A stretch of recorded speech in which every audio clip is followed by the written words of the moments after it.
Pamirsa kewentenan lelu ring tukat Badung Denpasar, Kantun Sida Kepanggih.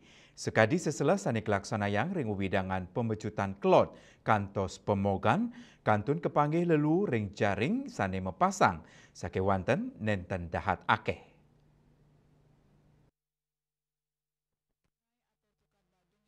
Tukat Badung sani ngitarin kota Denpasar nenten lempas saking kewentenan lelu sani nyemerin. Duaning sampun wenten rarangan ngelintangin peraturan pemerintah sahe sanksi desa adat. Nanging Kantun Sida Kepanggih krama sani ngutang lu ngawa ke tukade. Sekadi ring Tukat Badung, ring sisi teben wewidangan pemecutan kelot kantos pemogan. Ketanyane kauningin pini ake kepanggih wenten lu. Nanging anutin sesele galahi dibi, kewentenan lelu ring tukade utamanya ring jaring sani kepasang. Nenten kepanggih dahat lulu.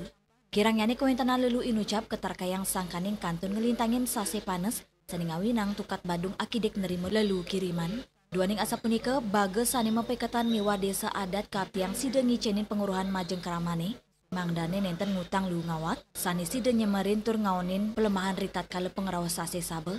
Wusan rarangan saking Pemprov Bali indik ngutang lu organik ke TPA Suwung Kemedalang. Rawe mangkin wantang ngutang lu anorganik miwa residu. Sani kejejehang saking uger-uger inucap mawasana Majeng Kramane antuk ngutang lu ketukadi ngawinan TPST durung becek ngolah kewentenan lelu. Pewara antuk ngolah lelu berbasis sumber ngelintangin tebe modern ring krama perkotaan Kantun ngarepin piambeng miwah Prabil. Winata Bali TV.